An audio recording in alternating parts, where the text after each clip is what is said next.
হয় তার থেকে বেশি আফসোস করা দরকার ছিল। তাহলে নফসে লাওয়ামা বলা হয় যে মাঝে মধ্যে গুনাহ করে কিন্তু মরণের আগে তওবা করে ফেলায়। মরণের আগে কি করে? এই নফসটা সাহাবা একরামের ভিতরে ছিল। সাহাবা একরাম শুরুতে গুনাহ করছেন, কোন সাহাবী বেগুনাহ না, প্রত্যেকটা সাহাবী গুনাহ করছেন, তবে গুনাহ নিয়ে কবরে যান নাই। সুবহানাল্লাহ বলেন। এখানেই বুঝবেন কথা। শুধু এই কথা বুঝবেন না যে হুজুরে কইল সাহাবীটা কি গুনাহ করে। হ্যাঁ, গুনাহ করছে, তারা মুশরিক ছিল। মুশরিক কিছু কিছু সাহাবী কি ছিল? কথা কয় না? আরে মুশরিক না হইলে নবীদের কল্যাণ তো যেতে পারে। কথা কয় না? তার মানে প্রত্যেকটা সাহাবী গুনাহ করছে, কিন্তু গুনাহ নিয়ে কবরে তার আগেই আল্লাহ তাআলার পক্ষ থেকে ঘোষণা আছে, والسابقون الأولون من المهاجرين والأنصار والذين اتبعوهم بإحسان رضي الله عنهم ورضوا عنه। আল্লাহ পাক রব্বুল আলামিন বলেন, আমার প্রত্যেকটা সাহাবী গুনাহ করেছে, আল আনসার সাহাবা একরামও গুনাহ করেছে, মুহাজির সাহাবা একরামও গুনাহ করেছে, কিন্তু মরণের আগে এমন এক মানুষের সঙ্গে স্পর্শে যাওয়ার কারণে আমি আল্লাহ তাদের প্রতি রাদিয়াল্লাহু তাআলা, আমি আল্লাহ নিজে তাদের প্রতি রাজি খুশি হয়ে গেলাম। ওয়া রাদু আন, এবং তারাও আমি আল্লাহর প্রতি রাজি খুশি হয়ে গেছে। প্রত্যেকটা সাহাবী গুনাহ করছে, কিন্তু গুনাহ নিয়ে কবরে যায় নাই। তার মানে গুনাহ মানুষের দ্বারা হবে, এটার ভিতরে কোনো সন্দেহ নেই। এই নফসটা শুধু আপনার আমার ভিতরে না, এই যে একটা গুনাহ করার প্রভাব, এইটা কিন্তু নবীদের ভিতরেও ছিল। আমার নবীরও মাঝে মাঝে শয়তান ধোঁকা দিতে পারত না। এই বয়ান যখন নবীজি করতেছিলেন, এক সাহাবী, বুখারীর হাদিস, এক সাহাবী দ্বারা একটা নবী, এই শয়তানকে আপনার ভিতরে আছে? হ্যাঁ, আমার ভিতরে আছে, কিন্তু আল্লাহ তাআলা আমাকে একমাত্র কুদরতের সাহায্য করার কারণে আমার নফস আমার উপরে বিজয় হতে পারে না। সুবহানাল্লাহ। যারা আল্লাহওয়ালা বুজুর্গ, তাদের উপরে নফস কখনো বিজয় হতে পারে না। হাসান বসরি রাহমাতুল্লাহি আলাইহি এমন বড় একজন আল্লাহওয়ালা বুজুর্গ ছিলেন, তার নফসটা নফসে লাওয়ামা ছিল। মাঝে মধ্যে আল্লাহর ওলি গুনাহ করতেন, কিন্তু শেষ বয়সে আল্লাহর ওলি হয়ে গেলেন। আল্লাহর ওলি হওয়ার পর হাসান বসরি রাহমাতুল্লাহি আলাইহি শয়তান নফসে আম্মারা বারবার একটা চাবি মারার জন্য রেডি থাকেন। কোন সময় একটা চাবি মারা যায়, ফজরের নামাজটা কাজা করে দেওয়া যায়। আল্লাহর কুদরত, হঠাৎ হাসান বসরি রাহমাতুল্লাহি আলাইহি একদিন ফজরের নামাজ কাজা হয়ে গেছে। ঘুম ভেঙে যাওয়ার পর দেখে পূর্ব আকাশে সূর্য প্রখর ভাবে উঠে গেছে, সূর্যের আলোতে তার ঘুম ভেঙে গেছে। ঘুম ভেঙে যাওয়ার পর আল্লাহর ওলি এত পরিমাণে কান্নাকাটি করলেন, আল্লাহ আমি কি ভুল করলাম যে আমার নামাজটা কাজা হয়ে গেল। এত পরিমাণে কাঁদলেন, কিতাবের ভিতরে লেখে মা মারা গেল এত পরিমাণে কান্দে না, বাবা মারা গেলে এত পরিমাণে কান্দে না, এত পরিমাণে আল্লাহর ওলি কাঁদছেন শুধু এক ওয়াক্ত নামাজ কাজা হওয়ার কারণে। আমরা কয়দিন কাঁদছি? ও ভাই, আমরা কয়দিন কাঁদছি ভাই? তাহলে নফস আমাদের উপরে কেন বিজয় হবে না? আমাদের ভিতরে কোনো আফসোসই নাই, নামাজটা যে পড়তে পারলাম না, কিন্তু কোনো আফসোসই নেই আমাদের ভিতরে। হাসান বসরি রাহমাতুল্লাহি আলাইহি সারাটা দিন কাঁদলেন। জোহরের নামাজের সময় হয়ে গেছে, জোহরের নামাজের ভিতরে দাঁড়াইলেন, দাঁড়াইয়াও নামাজের ভিতরে দাঁড়ায়া দাঁড়ায়া কান্দে, মালিক আমার ফজরের নামাজ কাজা হয়ে গেছে।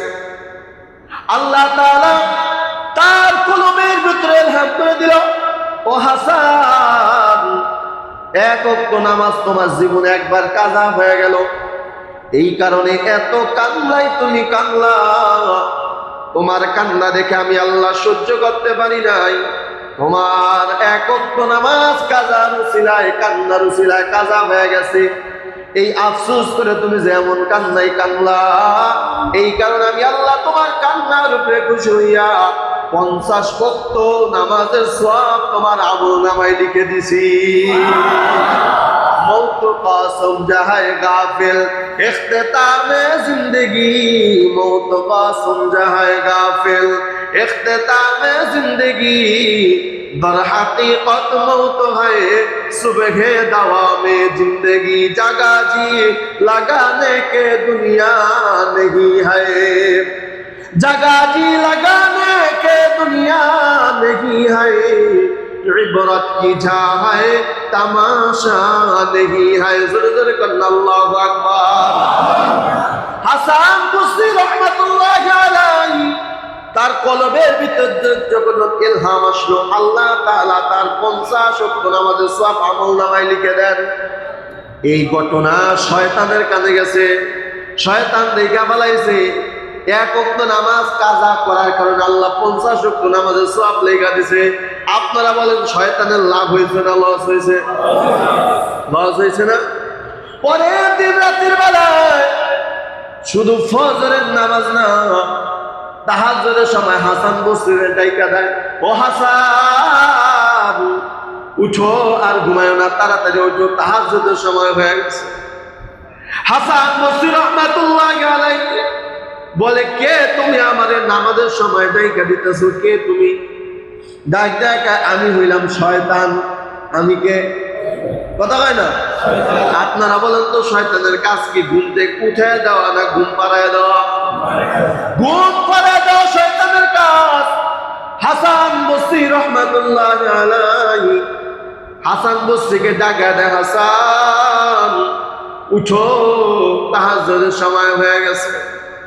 হাসান বসরি রাহমাতুল্লাহি ডাক ডাকায়, কে তুমি? এত বড় উপকার করার জন্য আসলা? ডাক ডাকায়, আমি দুনিয়ার কোন মানুষ না, আমি হলাম শয়তান। হাসান আশ্চর্য হয়ে গেলে ডাক ডাকায়, শয়তান তোমার কাম তো মানুষকে ঘুম পাড়ায় দেওয়া, তোমার কাজ তো মানুষকে ঘুম পাড়ায় দেওয়া, নামাজে যেন যাইতে না পারে, তুমি আমাকে কেন জাগাইতে আসলা? শয়তান ডাক ডাকায়, হাসান বহু বছর ধরে তোমার একটা চাবি মারার জন্য আমি সুযোগ খুঁজতেছিলাম, পাই নাই, গতকালকে পাইছি। পাওয়ার পর তোমার ফজরের নামাজটা আমি কাজা কইরা দিছি। কাজা কইরা দেওয়ার কারণে তুমি এত পরিমাণে কান্নাকাটি করলা, আল্লাহ এক ওয়াক্ত নামাজ কাজার উসিলায় আল্লাহ তোমারে 50 ওয়াক্ত নামাজের সওয়াব দিয়া দিল। এই কারণে আমি শয়তানের লস হয়ে গেছে, আমি শয়তানের লস আর চাই না। আগামী কালকে থেকে আমি শয়তান নিজে তোমারে নামাজের সময় মনে করায় দিব। চিৎকার মেরে কন্যা সুবহানাল্লাহ।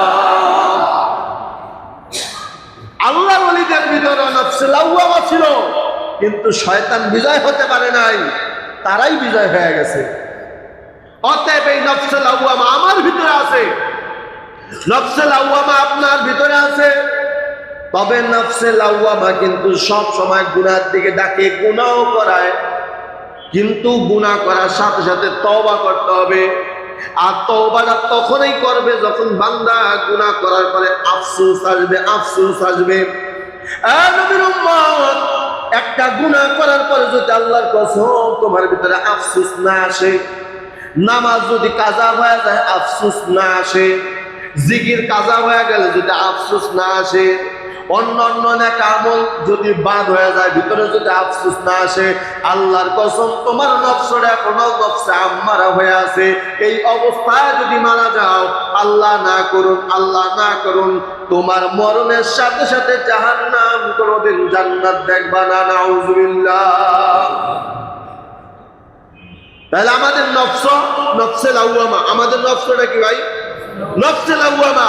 এই নফসে লাওয়ামাকে নফসে লাওয়ামায় রাখা যাবে না, বরং আল্লাহ পাক রব্বুল আলামিন বলেন সবচাইতে বড় উত্তম নফস, সর্বশ্রেষ্ঠ নফস নফসে মুতমাইন্নায় পরিণত করতে হবে। জোরে কোন সুবহানাল্লাহ।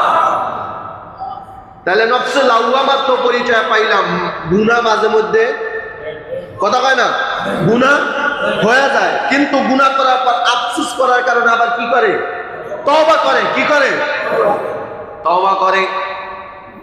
কখন তওবা করবা? যে আয়াত আমি খুতবার ভিতরে তেলাওয়াত করেছি, আল্লাহ তাআলা স্পষ্ট বলেন ওয়া আনিবু ইলা রাব্বিকুম, বান্দা নামাজ কাজা করে ফেলেছ, আয় তওবা কর। বেগানার দিকে তাকাইয়া কবিরা গুনাহ করছো, জিনার গুনাহ করছো, আয় তওবা কর। মোবাইলের দিকে বেগানার দিকে নজর দিয়া জিনা করছো, আয় তওবা কর। জিকির করতে পারো নাই, গুনাহ করছো, আয় তওবা কর। মা বাবার সাথে বেয়াদবি করছো, গুনাহ করছো, আয় তওবা কর। আল্লাহ নিজে ডাকতেছেন, সুবহানাল্লাহ বলেন সবাই। আল্লাহ নিজে ডাকতেছেন। প্রশ্ন, আল্লাহ কেন আমাদেরকে ডাকেন? আল্লাহর কি ঠেকা? আল্লাহর কোনো ঠেকা নাই। আল্লাহর ঠেকা একটাই, আল্লাহ চান না কোনো বান্দা জাহান্নামে যাক। সুবহানাল্লাহ বললেন না? আল্লাহ চাই না তার কোন একটা বান্দা জাহান্নামে যাক, কারণ আল্লাহ বড় কষ্ট করে মায়া করে আমাদেরকে বানাইছে। পুরা বডিটা ফেরেশতারা বানাইছেন, কিন্তু চেহারাটা, এই যে চেহারাটা আছে কল্লা থেকে মাথা, এই চেহারাটা একমাত্র আল্লাহ নিজের হাতের কুদরত দিয়া বানাইছেন। সুবহানাল্লাহ। এই একটুকু আল্লাহ তাআলা নিজ হাত দিয়া বানাইছেন, বড় মায়া কইরা বানাইছেন। আল্লাহর এত মায়ার ভালোবাসা জিনিসটা জাহান্নামে জ্বলবে, এটা কেউ সহ্য করতে পারে? কথা কয় না? আপনার সন্তানরা যদি আপনার সামনে আগুনে ফেলায়, কতটুকু সহ্য করতে পারবেন? এই নিয়ে কথা কন না কেন? পারবেন? আল্লাহ যদি এত মায়া কইরা বানায়, ওই আল্লাহ কেমনে সহ্য করবে? আল্লাহ তাআলা বলেন, বান্দা চাই না তুই জাহান্নামে যাবি, এজন্য আমি নিজে ডাকতেছি, ওয়া আনিবু ইলা রাব্বিকুম, আয় বান্দা আয়। আমি আল্লাহ তওবা করজা কইলা তুলে ডাকে, আয় বান্দা আয়। 70 বছর পর্যন্ত গুনাহ করছো, তওবা কর, আমি আল্লাহ তোরে maaf করে দেব। 12 বছর তোর যুবক বয়স হয়ে গেছে, মাঝে মধ্যে তুই নামাজ কাজা করছো, আয় আয় তওবা কর, আমি তোরে maaf করে দিব। এক কলিজার টুকরা যুবক, 40 বছর 30 বছর তোমার যতটুকু বয়স হয়ে গেছে, আল্লাহ ডাক ডাকা যতটুকু বয়স হয়েছে গুনাহ করছো, আয় আয় তওবা কর, আমি আল্লাহ তোরে maaf করে দিব। জোরে কোন সুবহানাল্লাহ। আল্লাহ বুঝাইতেছেন, বান্দা তোমার ভিতরে নফসে লাওয়ামা কাজ করতেছে, অতএব এই নফসে লাওয়ামারে দমন করে তোমার নেকের কাজ এত পরিমাণে করতে হবে যাতে তোমার নফসটা নফসে মুতমাইন্নায় পরিণত হয়ে যায়। জোরে কোন সুবহানাল্লাহ। আল্লাহ ডাকেন ওয়া আনিবু ইলা রাব্বিকুম, কুরআনের আয়াত স্পষ্ট, ওয়া আনিবু ইলা রাব্বিকুম, আয় বান্দা তওবা কর, তওবা কর, তওবা কর। আবার আল্লাহ নিজেই বলতেছেন কখন তওবা করবে জানো নি? কয় ওয়া আনিবু ইলা রাব্বিকুম ওয়া আসলিমু লাহু মিন ক্বাবলি আন ইয়াতিয়াকুমুল আযাব। আল্লাহ স্পষ্ট বলতেছেন, কোনো ব্যাখ্যা ঠেক্কা নাই, স্পষ্ট বাংলা তরজমা করলে দেখবেন স্পষ্ট বলেন, ওয়া আনিবু, আয় বান্দা ইলা রাব্বিকুম, আমি রবের দিকে আয়, তওবা কর, ওয়া আসলিমু লাহু মিন ক্বাবলি আন ইয়াতিয়াকুমুল আযাব। কখন তওবা করবি? কয় 1 নম্বর হলো মরণ, 2 নম্বর হলো আযাব। মরণ আসার আগে তওবা কর, আযাব আসার আগেই তওবা কর। জোরে বলুন সুবহানাল্লাহ। আল্লাহ তওবা কয় টাইমে করতে বলছেন? এর কথা কয় না, কথা কয় না। আপনাদের কি খারাপ লাগতেছে? কয় টাইমে তওবা করতে বলছেন? 2 টাইমে। 1 নম্বর বলো, কি বললাম? মরণ। সবাই বলে না মরণ আসার আগে। 2 নম্বরে আযাব আসার আগে। এবার ব্যাখ্যা শুনেন। আল্লাহ তাআলা বলেন, বান্দারে মরণ আসার আগেই তওবা কর। আমি নিজে আল্লাহ বলতেছি, আমি চাই না তুই জাহান্নামে যাবি, কারণ তোরে বড় মায়া কইরা বানাইছি। কেমন মায়া করে আমি আল্লাহ বানাইছি তুই কি জানো বান্দা?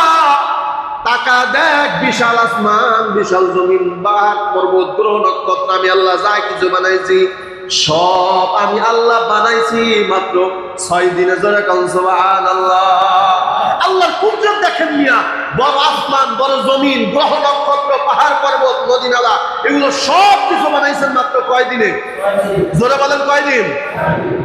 কিন্তু আপনার আমারে বানাইতে আল্লাহ 6 দিন নেন নাই, বরং স্পষ্ট মুহাদ্দিসিন ইকরাম বলেন বিশাল আসমান বানাইতে, বিশাল জমিন বানাইতে, পাহাড় পর্বত গ্রহ নক্ষত্র সবকিছু বানাইতে আল্লাহ তাআলা সময় নিয়েছেন মাত্র 6 দিন। কিন্তু আল্লাহ বলেন তোরে এত আদর করে বানাইলাম, আমি আল্লাহ তোর মতো একটা বান্দা 1.5 কেজি বা 2 কেজি হল একটা বান্দারে আমি আল্লাহ বানাইতে সময় নিলাম 6 মাস। চিৎকার মেরে কোন সুবহানাল্লাহ। আলহামদুলিল্লাহ কদ্দারা খায়রান ওয়া খাবালা والشكر لمن صورنا حسنا وجمالا فرد صمد عن صفة الخلق بريء رب أزلي خلق الخلق كمالا জোরে জোরে কোন সুবহানাল্লাহ। আল্লাহর মায়াটা কি দেখেন, এত বড় বিশাল আসমান বানাইতে সময় নিয়েছেন কয়দিন? 6 দিন। আর আপনাকে আমাকে বানাইতে সময় নিয়েছেন কয়দিন? একটা বাচ্চাও যদি একটা এই যে যারা হিন্দুরা পুতুল বানায়, আমি নিজে দাঁড়ায় থেকে দেখছি একটা এইভাবে মাটি দেওয়া মানুষ বানাইতে মাত্র 2 ঘন্টা সময় লাগে। কি 2 ঘন্টার বেশি লাগে? যারা হিন্দুরা মূর্তি বানায় দেখেন জিগায়, যদি ইচ্ছা করে এমনও কর্মঠ এমনও মিস্ত্রি আছে এত দ্রুত কাজ করে 2 ঘন্টার ভিতরে একটা মাটির মানুষ বানায় ফেলাইতে পারে। আল্লাহ তাআলা বলেন বান্দা তোরে এত মায়া করে বানাইলাম, তারপরে তোর বডিটা আমি আল্লাহ ফেরেশতার মাধ্যমে বানাইছি, চেহারাটা আমি আল্লাহ নিজে কুদরত দিয়া বানাইছি। সুবহানাল্লাহ। কারণ কি জানো? এই মুখের ভিতরে আমি আল্লাহ জন্মের সময় পবিত্র করে দিছি, এই পবিত্র মুখটা নিয়ে তুই আমার কাছে আবি। সুবহানাল্লাহ বলেন। কেমন পবিত্র বানাইলাম, তোর মায়ের গর্ভে রাইখা তোর মুখটারে নাপাক করি নাই। আমি আল্লাহ ইচ্ছা করলে মুখের ভিতর রক্ত দিয়া তারপরে তোর ক্ষুধা নিবারণ করতে পারতাম, কিন্তু আমি আল্লাহ করি নাই। আমি আল্লাহ তোর মায়ের নাভির সাথে তোর নাভিতে একটা তার লাগায় জয়েন দিয়ে আমি আল্লাহ তোর পেটের মাধ্যমে ক্ষুধা নিবারণ করলাম। সুবহানাল্লাহ। এই আল্লাহ তাআলার কুদরত বুঝো না, তুমি বুঝো না।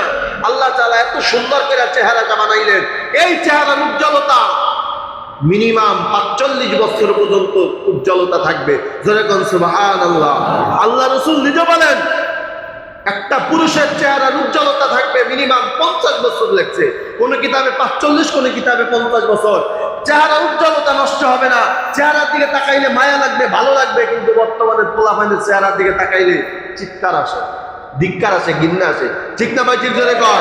এত সুন্দর চেহারা আল্লাহ তাআলা বানাইলেন, সেই চেহারা মোবাইল নামক এই গজবের দিকে তাকায় তাকায় চেহারাটা শেষ করে বানাইছে। ঠিক না ভাই? ঠিক। এত সুন্দর চেহারা। আর একটা কি প্রমাণ দেখেন, আপনি যখন সফর করেন রাস্তা দিয়া, আল্লাহর কুদরতের শেষ নেই। আপনি যখন রাস্তা দিয়ে সফর করেন, ধুলাবালি, এই যে পাঞ্জাবি পরছি, পায়জামা পরছি, লুঙ্গি পরছি, এরপরও ধুলাবালি কিন্তু রানের তারপরে এর ভিতরে বডির ভিতরে যায় কি যায় না? কথা বলে না কেন? এইটা এই ময়লাগুলো আবার কিন্তু শুধু পানিটা ধুইলেও কিন্তু পরিষ্কার হয় না। হয়? কথা কয় না? হয়। কি ব্যবহার করা লাগে? সাবান ব্যবহার করা লাগে না? কিন্তু এবার একটা লক্ষ্য করে দেখেন, বডির ভিতরে ময়লা গেল, কাপড় চোপড়ের ভিতর দিয়ে গেল, সাবান ছাড়া পরিষ্কার হয় না।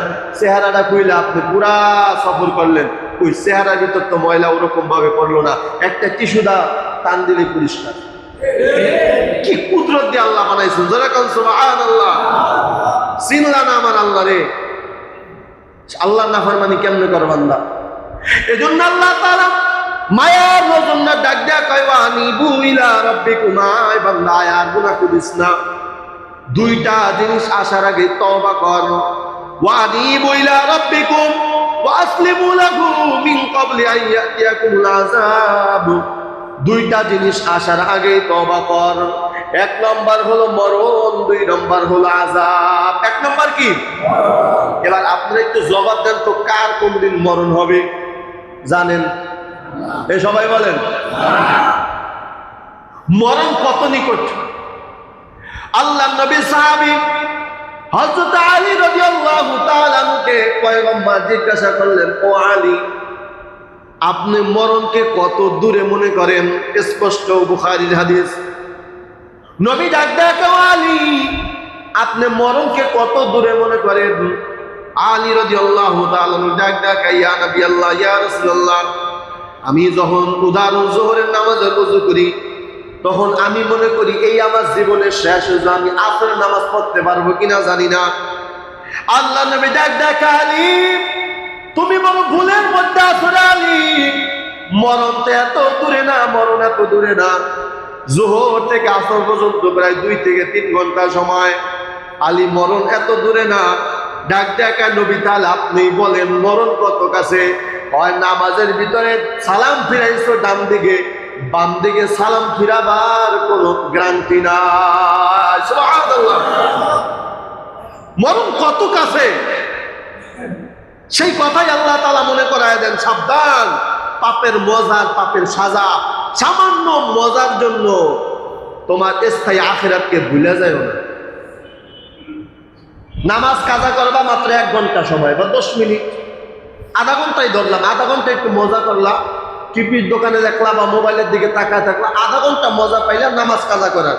শাস্তি কি আধা ঘন্টা? কথা কয় না। 2,88,00,000 বছর জাহান্নাম শুধু 1 ওয়াক্ত নামাজ কাজা করার কারণে। আপনি চিন্তা করছেন? আল্লাহ আমাদেরকে হেদায়েত দান করে, সকলে বলে আমিন। মুহতারাম হাজিরিন, তাহলে আল্লাহ তাআলা বলেন 2 জিনিস আসার আগে তওবা কর। 1 নম্বর হলো মরণ। জোরে বলেন কি? এবার আপনি বলেন তো আজান, আপনার মরণটা কখন হবে জানা আছে নাকি? কিতাবের ভিতরে আল্লাহ কোরআন বলে, ইদা জাআ আজালুহা লা ইস্তাখিরুনা সাআতাও ওয়া লা ইস্তাকদিমুন। কিতাবের ভিতরে লেখা, এক আল্লাহর বান্দা আজরাইল আলাইহিস সালাতু ওয়াস সালাম জান কবজ করার জন্য রেডি, বান্দার কাছে হাজির। মুসা নবীর ঘটনা দেয় বুঝাই। মুসা আলাইহিস সালাতু ওয়াস সালাম মৃত্যুর আগে হযরত আজরাইল আলাইহিস সালাতু ওয়াস সালাম ডাক ডাকে, নবী আপনার জান কবজ করার জন্য আসছি। কিতাবের ভিতরে লেখে, মুসা নবী এমন রাগী নবী, থাবর একটা মারছে, আজরাইলের চোখ ফালাইয়া দিছে। সুবহানাল্লাহ কোন সবাই? আজরাইলে কি ফালাইয়া দিছে? চোখ ফালাইয়া দিছে। মুসা নবী মারাত্মক গরম। কিতাবের ভিতরে লেখে, যখন রাগ হইতো পাগড়ির উপরটা চোখ খারায়া যেত। সুবহানাল্লাহ বলেন সবাই। এত রাগী মুসা নবী, আজরাইলে থাপ্পড়টা চোখ ফালাইয়া দিছে। আপনি আবার মনে করেন না যে আজরাইলের চোখ নেই, না, আবার লাগানো হয়েছে। আজরাইল আলাইহিস সালাতু ওয়াস সালাম মুসা নবীর কাছে গিয়া যখন বলছে, নবী আপনার জান কবজ করব, আল্লাহর কাছে যখন চোখ ফালাইয়া দিছে, আল্লাহর কাছে আজরাইল আলাইহিস সালাম চলে গেছে। ডাক ডাক, আল্লাহ তুমি কার কাছে পাঠাইলে? আমার থাপ্পড়টা চোখ ফালাইয়া দিছে আল্লাহ। আল্লাহ তাআলা ওহীর মাধ্যমে ডাক ডাকে, মুসা আপনি কি মৃত্যুবরণ করতে চান না? আপনি কেন আজরাইলের গায়ে থাপ্পড় মারলেন? এবার মুসা পয়গম্বর ডাক ডাকে, আল্লাহ 1 নম্বর অপরাধ হলো আয়েশা সালাম দেয় নাই। কি দেয় নাই? জোরে বলেন, কি দেয় নাই? সালাম দেয় নাই, 1 নম্বর অপরাধ। 2 নম্বর অপরাধ, আল্লাহ আপনার সাথে আমার একটা চুক্তি হয়েছিল, একটা চুক্তিবদ্ধ হয়েছিল। 10টা চিঠি আপনি আমার কাছে পাঠাইবেন। খুব খেয়াল করেন বাজার ঘটনাটা। 10টা চিঠি আপনি আমার কাছে পাঠাইবেন। 10টা চিঠি পাওয়ার পর আপনি আমার জান কবজ করার জন্য আজরাইল পাঠাইবেন। ওই আল্লাহ, আমার এত বছর হায়াত হয়ে গেল, কোনোদিন একটা চিঠিও তো আপনি আমার কাছে পাঠান নাই। জোরে কোন সুবহানাল্লাহ। আল্লাহ এত বছর হায়াত হয়ে গেল, আপনি একটা চিঠিও আমার কাছে পাঠাইলেন না। আমি তো ভাবছিলাম আমার সাথে মনে হয় ফাজলামি করে, কারণ আমার সময়, আমার মনে আছে আপনি কয়টা চিঠি পাঠাইবেন? 10টা চিঠি পাঠাইবেন। 10টা চিঠি পাঠানোর পর আমার কি হবে? মৃত্যু হবে। কিন্তু আমার কাছে তো চিঠি একটাও আসেনি, তা আজরাইল কেন আসলো? এই মেজাজ খারাপ করে আমি থাপ্পড় মারছি। 1 নম্বর অপরাধ, সালাম দেয় নাই। 2 নম্বর, আমার কাছে চিঠি আসলো না, তার আগে আজরাইল হাজির।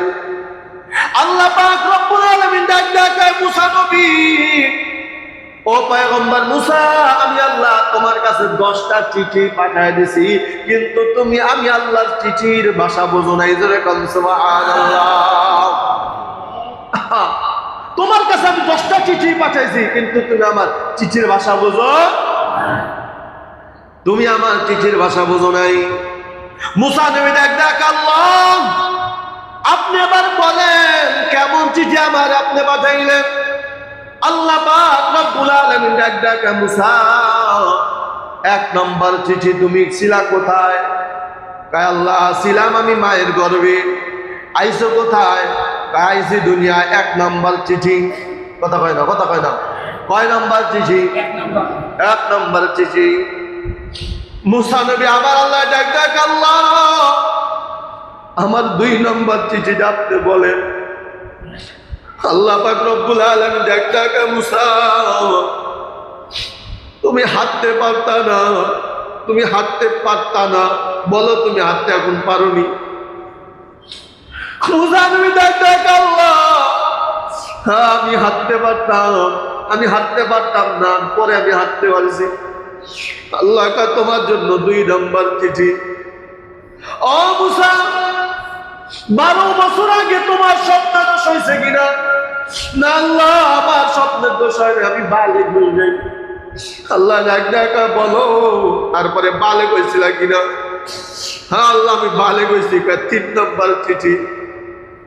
ও মুসা, আমি আল্লাহ তোমার কাছে তাওরাত কিতাব পাঠাইলাম, বলো তাওরাত কিতাবটা পাঠাইছি কিনা? আল্লাহ পাঠাইছি, এটাও একটা চিঠি। ও মুসা, কিছুদিন পরে তোমার গালের ভিতরে পশম নামক দাড়ি উঠছে কিনা? আল্লাহ দাড়ি উঠছে, এটা আর একটা চিঠি। জোরে জোরে করেন সুবহানাল্লাহ। মুসা তুমি দেখ আল্লাহ, এরপরে চিঠি কি? আল্লাহ তাআলা ডাকা মুসা, দাড়িটা আস্তে আস্তে লম্বা হয়েছে। হ্যাঁ আল্লাহ লম্বা হয়েছে, এটা আর একটা চিঠি। আল্লাহ ডাকা মুসা রে, অসুস্থ হয়েছিলানি, অসুস্থ হয়েছিলানি? হ্যাঁ আল্লাহ আমি অসুস্থ হয়েছিলাম, এটা আরো একটা চিঠি। ও মুসা, তোমার গোষ্ঠীর ভিতরে আমি আল্লাহ ফিরআউনের কবল থেকে তোমাকে রক্ষা করছিলাম কিনা? আল্লাহ রক্ষা করেছেন, আরো একটা চিঠি। এইভাবে মুসা নবী চিন্তা করে দেখলো, না না, আমার মাওলার 10টা চিঠি আমারে পাঠায় দিছে, কিন্তু আমি আমার মাওলার চিঠির ভাষা বুঝি না। জোরে বল সুবহানাল্লাহ।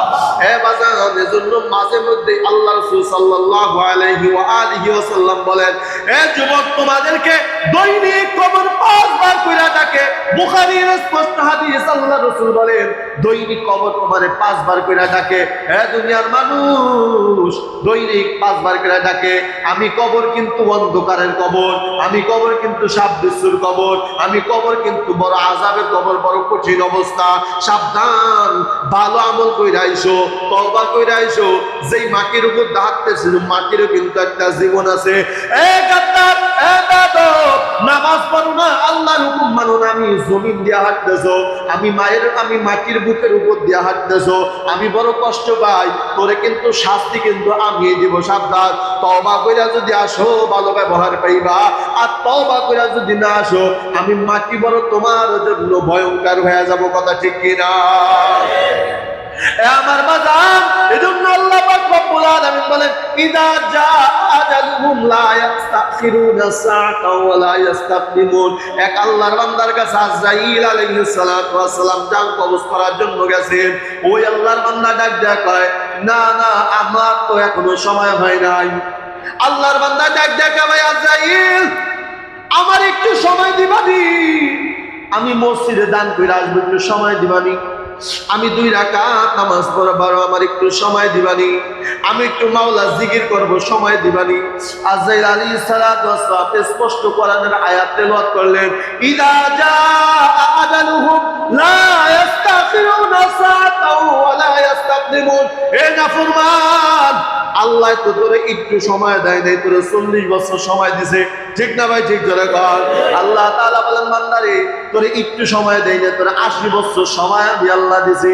এ বান্দা, তোরে একটু সময় আমি আল্লাহ দেই নাই, তোরে 40 বছর সময় দিছি। তোরে একটু সময় দেই নাই, তোরে 50 বছর সময় দিছি। তোরে একটু সময় দেই নাই, তোরে এখন তোর যতটুকু বয়স ওই পরিমাণ সময় আমি আল্লাহ দিছি। আমি তো তোর সাথে গাদ্দারি করি নাই, তোদের তো সময় আমি ঠিকই দিছি। সময় মতন সময় কাজে লাগাও নাই। ইদা জা আজালুহুম, আমি আল্লাহর আদেশ হলো মরণের ঘন্টায় যখন বাড়ি পড়ে যাবে, 1 সেকেন্ড আগেও হবে না, 1 সেকেন্ড পরেও হবে না, হুকুম করা মাত্র মৃত্যুবরণ করা লাগবে। কথা ঠিক কিনা? আমার বাজান, হাতও ধরি, পায়েও পড়ি। এজন্য আল্লাহ তাআলা বলেন, 1 নম্বর হলো মরণ আসার আগেই তওবা করো। তোমার আমার মরণ কখন হবে কারো জানা নাই। এখান থেকে মসজিদ থেকে সুস্থ হয়ে বাড়ি যাইতে পারি কিনা তাও জানি না। ঠিক না ভাই? ঠিক ধরে কর। মাঝে মধ্যে কাজের জন্য অনেকে চালাকি করে বলে হুজুর মুরব্বী হয়ে লই তারপরে দাড়ি রাখবো, হুজুর একটু বয়স হয়ে তারপরে নামাজ ধরবো। হ্যাঁ যুবক, তোর হাতে ধরি পায়ে ধরি, বলো তোমার মৃত্যুর খবর তুমি জানো কিনা? যদি নাই জানো, আমার আল্লাহ যেইভাবে ডাক দেখায় মরণের আগে তওবা কর। যদি তওবা করতেই পারো, তোমার নফসটা হবে নফসে মুতমাইন্না, আর ওই নফস মরার সাথে সাথে তোমার ঠিকানা হবে খোদার জান্নাত। জোরে কোন সুবহানাল্লাহ। এটা আল্লাহ নিজে বলেন, মরণ আসার আগে তওবা করো, মরণ আসার আগে তওবা করো। মানুষের সাথে খারাপ ব্যবহার যা করছো, মরণ আসার আগেই মাপ চাও। আমরা তো জানাজার নামাজে দাঁড়ায় মাপ চাই, সম্পূর্ণ শরিয়ত বিরোধী কাজ। উলামা একরাম বলেন, জানাজার নামাজে দাঁড়ায় কিসের ক্ষমা?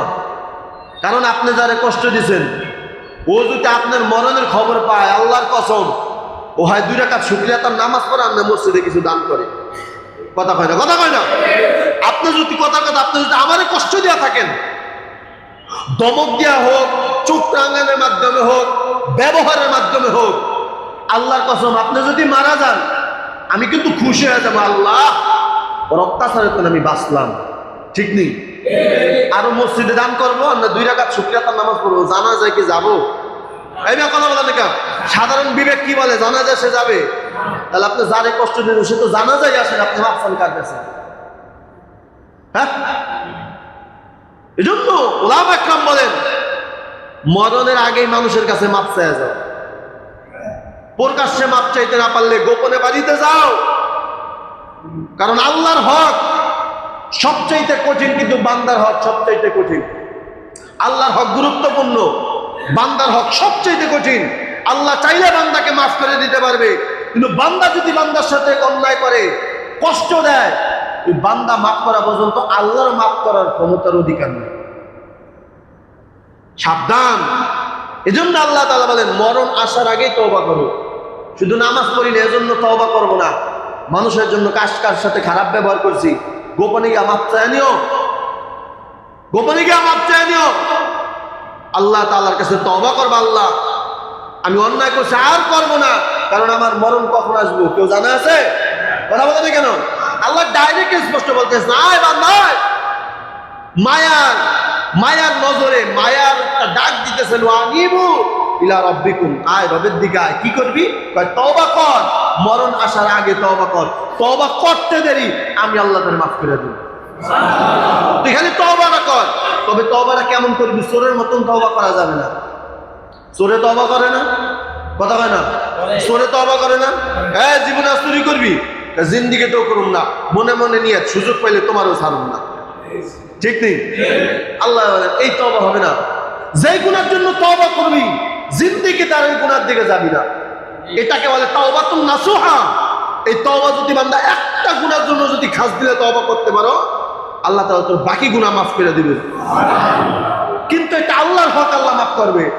বান্দারে যে গালি দিছো, বান্দারে যে চোখ রাঙাইছো, তোমার ক্ষমতার পাওয়ারের কারণে। এখানে বিল্ডিং রাখতে হলে আমারে কিছু দেওয়া লাগবে, নাই এমন লোক নাই?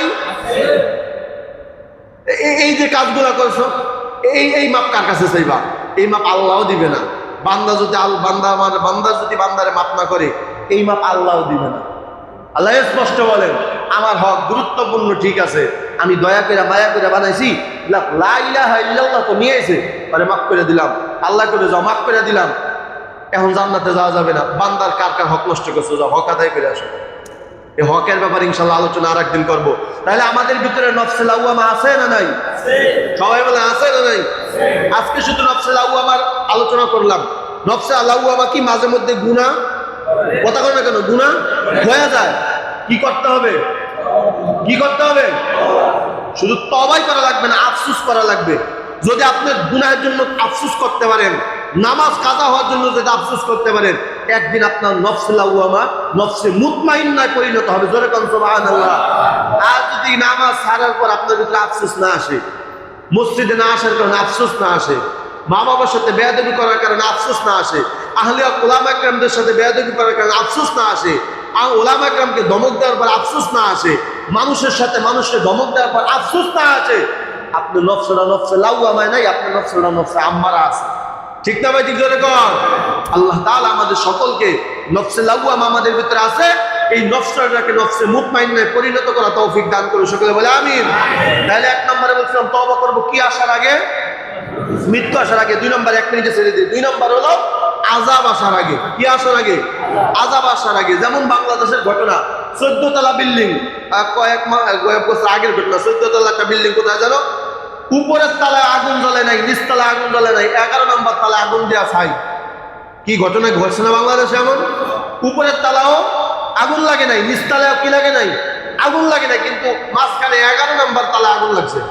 কারণটা কি? তদন্ত করে দেখছে ওখানে মহিলাদের নিয়ে উল্টাপাল্টা কাজ করতো, মদের আড্ডা দিত। তা আল্লাহ তাআলা এই কথাটাই বলেন, আইয়াতিয়াকুমুল আযাব, আযাব আসার আগে। কি আযাব আসার আগে?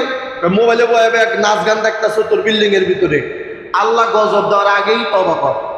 কথা কয় না? কথা কয় না? তুই যে নাচ গান দেখতেছ মোবাইলের ভিতরে, আল্লাহ এটা খুশি না বেজার? এই নাচ গান দেখলে আল্লাহ খুশি না বেজার? এই জন্য আল্লাহ বলেন নাচ গান দেখতেছে গুনাহ করছো না, আমি আল্লাহ কিন্তু বেজার হয়ে গেছি। কারণ বেজার হয়ে এত রূপে ঠাডা ফালাইতে পারি, এই ঠাডা ফালানোর আগে তওবা কর। ঠিক না ভাই? ঠিক যেটা কর। নামাজ ছাইড়া দিছ, নামাজ ছাইড়া তুই যাত্রাবাড়ি গেছো সফরে, আমি আল্লাহ কিন্তু বেজার হয়ে গেছি। তোর অ্যাক্সিডেন্টের ভিতরে পড়ানোর আগে তুই তওবা কর। কথা বলেন?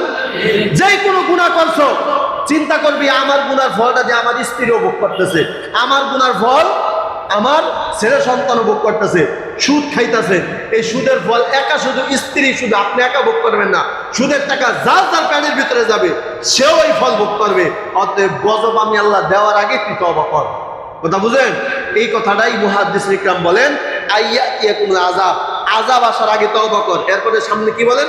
সুম্মা লা তুনসারুন, আযাব যদি আইসা যায় এরপর যদি তওবা করো আমি আল্লাহ কিন্তু তোমার সাহায্য করব না। স্পষ্ট আয়াত। আল্লাহ কি বলেন? আযাব যদি আইসা যায় তারপরে কি করব না? কথা কয় না? কথা কয় না? আমি আল্লাহ কি করব না? সাহায্য করব না। তার মানে মরণের আগে আল্লাহর জীবনেও ডাকো নাই, মরণের সময় জান বের হবে, বের হবে এমন সময় কইতাছে আমার সম্পত্তি যা আছে মসজিদে দান কর, আয় হুজুর যা আছে সব হুজুরকে মুহাব্বত কর। আল্লাহকে এখন এই কাজ করলেও তোমার ঠিকানা জান্নাত হবে না। সময় ছিল, সময়কে কাজে লাগাও নাই, সময় যখন শেষ এখন আরাদিন আল্লাহকে ডাকলো, আল্লাহ একটা ডাকেও সাড়া দেবে না। যেরকম নাউজুবিল্লাহ। এজন্য আল্লাহ তাআলা এই কথাই বুঝাইতে চান, মরণ আসার আগে তওবা কর, আযাব আসার আগে তওবা কর। আল্লাহ তাআলা আমাদের সকলকে কথাগুলোর মধ্যে সহিত রেখে আমল করা তৌফিক দান করুন। সকলে বলে আমিন।